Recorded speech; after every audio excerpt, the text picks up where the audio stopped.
مرحبا يا صديقات، وأسعد الله أوقاتكم بكل خير. بما أن الأجواء في تحسن ما شاء الله تبارك الله هذه الأيام، حبيت أشارككم مشروع لي سويته قبل سنتين في نفس هذه الفترة، وشاركته عبر سناب شات واحتفظت بالمقاطع لعلي أنشرها يوم من الأيام، وحان الوقت اللي أنشرها الآن مع بعض التعديلات في المونتاج. وأعتذر منكم لو كانت جودة التصوير سيئة أو الصوت ضعيف في بعض المقاطع، لأن كان تصوير من تطبيق سناب. المشروع كان من أجمل المشاريع اللي اشتغلت عليها، كانت 3 قطع جميلة نفذتها وأهديتها. القطع مثل ما تشوفون هي عبارة عن جاكيت أو بالطو أو روب أيا كان المسمى اللي تحبونه.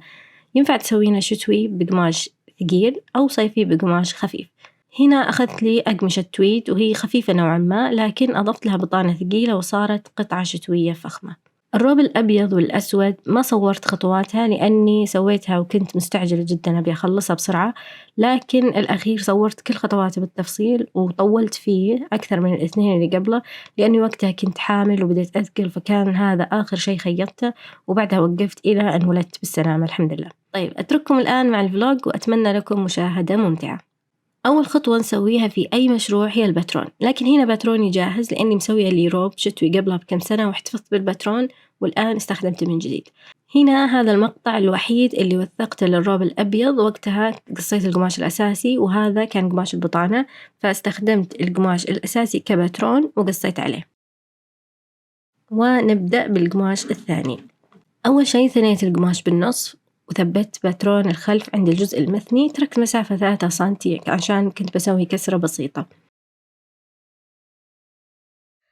هذا باتروني، قطعة الأمام هذا الخلف وهذه الأمام، هذه كالسجاف الأمام. سويت تعديلات شوي على الباترون اللي هي زودت شوي الأكمام، طولتها بدل ما هي قصيرة خليتها تقريبا 70 سنتي من الكتف، ونفس الشيء للأمام طولت كمه. طول الروب نفسه زدت من تحت 10 إنش تقريبا بحيث يكون طوله 110. باقي عندي هنا السجاف ما أقدر لأن القماش خلاص انتهى عندي هنا، فإيش بسوي؟ باخذ الباقي من القماش من هنا أو من هنا تقريبا هو 10 إنش وأضيفه هنا وقت الخياطة، أصير يعني أسوي زي المدة إضافية هنا. والحين ببدأ القص. قبل لا أقص بوريكم هنا صارت لي يعني مشكلة بسيطة. شوفوا القماش، عادة المحلات إذا طلبتي منهم عينة يقصون لك عينة، بس هنا يعني متحمسين شوي وقاصين عينة لأحد قبلي، فشوفوا شلون كم قاصين، يعني ماخذين مساحة.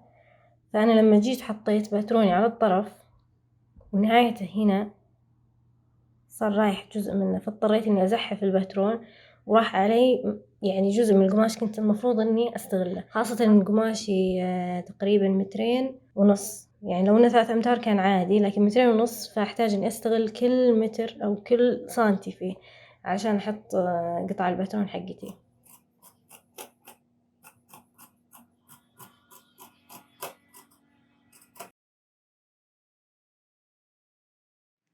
وبعد ما قصينا القماش ننتقل للبطانة ونسوي نفس الشيء بالضبط باستثناء السجاف ما يحتاج نقصه من البطانة.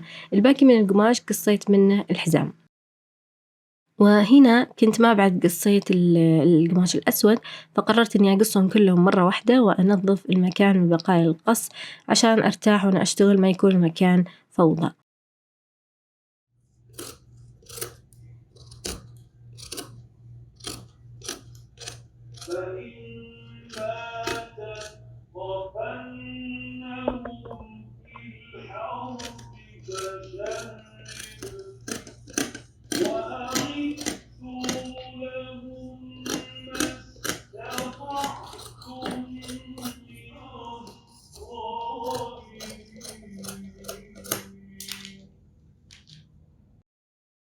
قصيت أول شيء بطانة الأسود، بعدها قصيت القماش الأساسي بنفس الطريقة. كذا اكتملت أجزاء الروب أمام وخلف وسجاف وجيوب.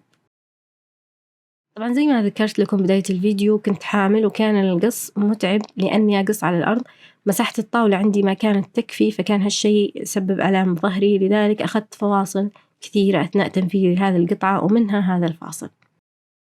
من اليوم الثاني بديت مباشرة في تنظيف أو سرفلة القطع، لأن قماش التويد يتنسل بسرعة، فهذه الخطوة ضرورية في الأقمشة اللي مثل هذه عشان نقدر نخيط على راحتنا ويكون القماش متماسك.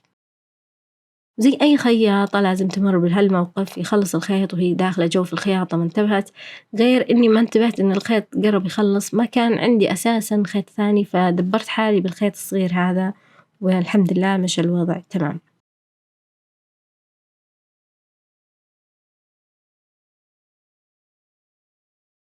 طيب هنا لازم أرجع وأنظم من جديد، وأحيانًا يطول الموضوع فنعيد النظم أكثر من مرة، أو يطيح الخيط أو الشد يحتاج ضبط.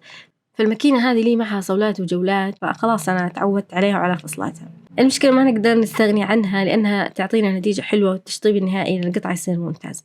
فاللي تبي تشتريها لازم تتحمل ويكون عندها طولة بال وصبر، وتتعلم عليها أكثر، وتعرف كيف تنظمها بطريقة صحيحة، وش الخيط اللي يدخل الأول والخيط الثاني وهكذا، وكيف تضبط الشد لكل نوع قماش، وإذا كان ستريتش أو بدون ستريتش. كل هذه الأمور لازم تاخذينها في عين الاعتبار لما تشتغلين على الأوفرلوك. طيب اشتغلت، أبشركم نرجع ونكمل سرفلة قطع البطانة، مع إنها ما تحتاج سرفلة، لكن أحيانا نقول للاحتياط وعشان ما نتوهق بعدين، فالأفضل يصير كل شيء نظيف وجاهز للخياطة.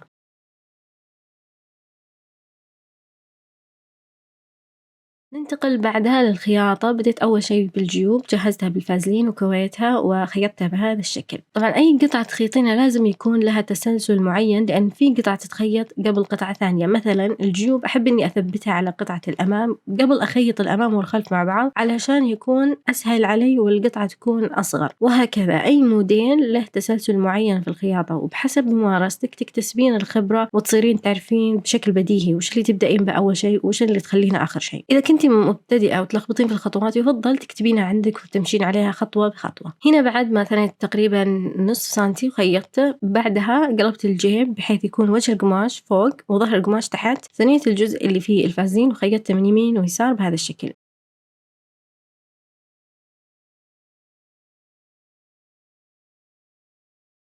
بعدها قصيت الزوايا عشان ما يتكتل القماش بعد ما أقلبه. طبعًا ما ننسى الكوي، أهم شي في كل خطوة، أي شي تخيطينه لازم تكوينه. والآن نسكر الفتحة بالخياطة وكذا يكون الجيب جاهز. نروح نثبته على قطعتي الأمام اليمين واليسار. مكان الجيب لازم يكون مضبوط من كل الجهتين عشان الشكل النهائي ما يصير غلط، فنحرص في هالخطوة على الدقة في قياس المسافات من كل الجهات. وهنا المقاسات المكتوبة كنت ماخذتها من خياطات فلبينيات كانوا معتمدينها في الأرواب.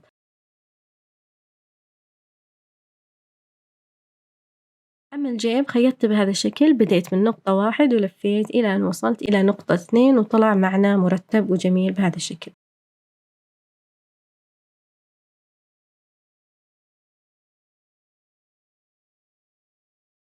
طيب نوقف عند هذه الخطوة عشان ما يطول الفيديو عليكم، وباقي الخطوات إن شاء الله في الجزء الثاني بإذن الله قريبًا، خليكم قريبين.